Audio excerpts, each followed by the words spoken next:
ఈ నడమ ఎక్కడికి పోయినా సీఎం చంద్రబాబు సార్ మాత్రం జనాభా గురించే బగ్గా మాట్లాడుతున్నాడు. ఉద్యోగాలు చేసుడే కాదు పిల్లల్ని కూడా జల్దిన కానుండ్రని చెప్తూనే ఉన్నాడు.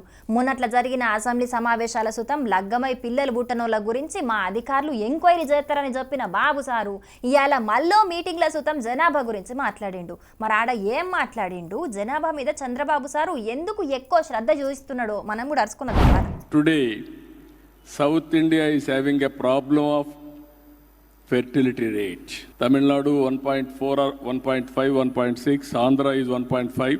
Only UP and Bihar are saving India today. They are adding more population. Once we all discussed, population is a major problem. Now population has become a major advantage globally. That is the biggest advantage.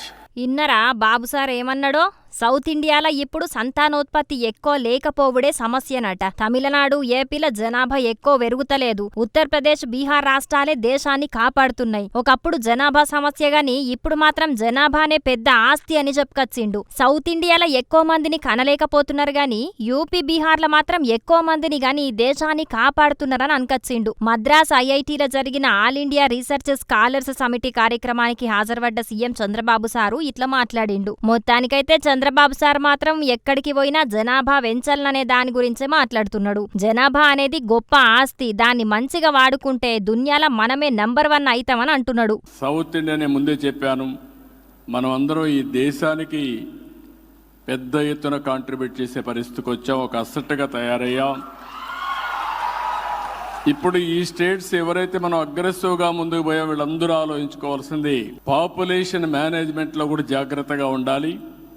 లేకపోతే north India population పెరిగినాక migration అక్కడి నుంచి ఇక్కడికి వచ్చే పరిస్థితికి వస్తారు. ఇప్పుడు విదేశాలకు మనం పోతున్నాం, రేపు అక్కడి నుంచి ఇక్కడికి వచ్చే పరిస్థితి వస్తుంది.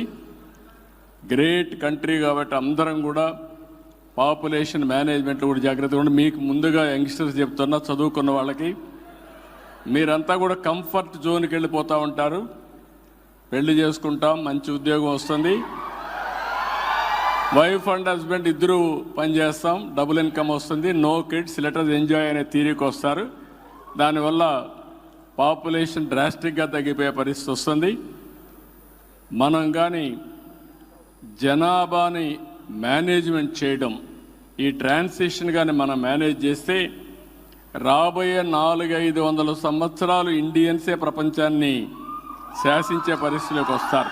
ఇన్నరా ఇప్పటికైనా దక్షిణ భారతదేశంలో ఉన్న రాష్ట్రాలు మేల్కోకపోతే ఉత్తర భారతదేశం నుంచి దక్షిణాది రాష్ట్రాలకు జనాలు వలసొచ్చే పరిస్థితి వస్తదని చెప్పుకొచ్చిండు. కాబట్టి జనాభా మీద అందరూ దృష్టి పెడితే రాబోయే సంవత్సరాల్లో ఇండియానే ప్రపంచాన్ని శాసిస్తదని అన్నాడు. ఈ నడమ చంద్రబాబు సార్ మాట్లాడుతున్న మాటలు చూస్తుంటే రాబోయే రోజుల్లో ఎక్కువ మంది పిల్లలు కనేటోళ్ల కోసానికి ఏమైనా కొత్త స్కీములు తెచ్చినా ఆశ్చర్యం లేదని అంటున్నారు బాబు సారు మాటలని ఇంటున్నోళ్ళు. చూడాలి మరి అట్లేమన్నా ఆలోచన చేస్తాడో ఏం కథను.